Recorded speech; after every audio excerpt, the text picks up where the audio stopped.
On s'intéresse ici à l'équation de Pell-Fermat et pour cela, on a introduit l'anneau z sur racine carrée de 3 et on a défini pour un élément x de z de racine carrée de 3 sa norme qui est ce réel-là. Et on a montré que cet ensemble-là forme un sous-groupe du groupe multiplicatif R étoile. Et on a montré que cet ensemble-là a un plus petit élément qui est celui-là. Et maintenant, avec cela, on va faire un raisonnement qui s'apparente à celui que l'on fait quand on souhaite décrire les sous-groupes du groupe additif Z+, mais cette fois-ci, on raisonne avec un groupe multiplicatif. En effet, dans la question 4a, il s'agit de montrer que les éléments de G sont en fait ceux-là. On va commencer par justifier que l'on peut encadrer un élément x de G ainsi. Et ceci est en fait valide pour tout réel x strictement positif. Et pour le montrer, vu la présence ici de n et de n plus 1 ici, on va se ramener à une situation de partie entière. Et pour cela, on va dire que l'on a cela, si et seulement si on a cela. Ce qui nous permet alors tout de suite de voir l'entier relatif petit n comme la partie entière de ln de x sur ln de 2 plus racine carrée de 3. Et pour montrer maintenant l'égalité ici, on va raisonner exactement dans le même état d'esprit que dans la démonstration de la description des sous-groupes du groupe additif Z+, mais en n'oubliant pas qu'ici on travaille multiplicativement. Aussi, pour montrer l'égalité ici, on va raisonner par l'absurde et on va donc supposer que l'on a inégalité stricte ici. Et pour déclencher une absurdité, on va alors exhiber un élément de cet ensemble-là qui est strictement inférieur à celui-là, ce qui sera absurde.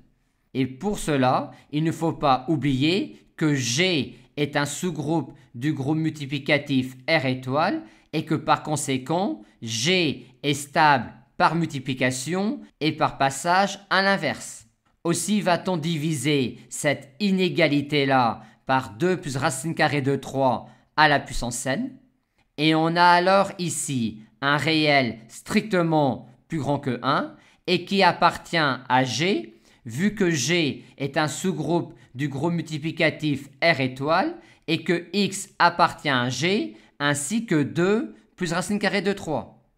On a donc ici un élément de cet ensemble-là, mais qui est strictement inférieur à celui-là, ce qui est absurde. On ne peut donc pas avoir ici inégalité stricte, on a donc égalité, ce qui prouve ce qu'on nous demandait. On nous demande maintenant de montrer que cet ensemble-là est exactement constitué de ces éléments-là. Cette inclusion-là est évidente en se rappelant que cet élément-là appartient à G et que G est un groupe multiplicatif. Et cette inclusion-là est également évidente car si un élément X appartient à G, il est de cette forme-là.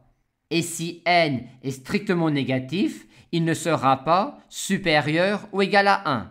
Par conséquent, si un élément X appartient à cet ensemble-là, il est de cette forme-là avec n entier naturel.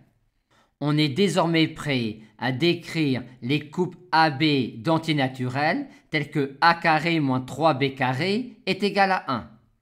En effet, on va justifier qu'un couple AB d'entiers naturels vérifie cela si et seulement si ce réel-là appartient à cet ensemble-là, c'est-à-dire si et seulement si ce réel-là est de cette forme-là.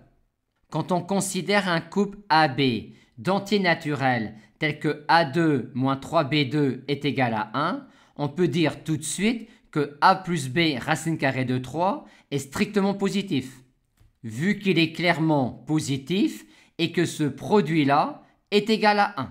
Aussi, si un couple AB d'entiers naturels vérifie cela, cet élément-là est bien dans G. Et peut-on dire qu'il est supérieur ou égal à 1 ? Oui, car on ne peut pas avoir A2 moins 3B2 égale 1 avec A égale 0. Aussi, quand on considère un couple AB d'antinaturels tel que A2 moins 3B2 est égal à 1, cet élément-là est bien dans cet ensemble-là. Et cette application-là est injective vu l'unicité pour un élément de z de racine carrée de 3 de son écriture sous cette forme-là. Reste maintenant à montrer que quand un élément est dans cet ensemble-là, il existe un couple AB d'entiers naturels tel qu'il puisse s'écrire ainsi. Et c'est évident car un élément de cet ensemble-là est un élément de cette forme-là et donc grâce à la formule du binôme, un élément de cette forme-là avec A et B entiers naturels. On a donc montré que cette application-là induit une bijection entre l'ensemble des couples AB d'entiers naturels tels que A2 moins 3B2 est égal à 1 et l'ensemble des éléments de cet ensemble-là.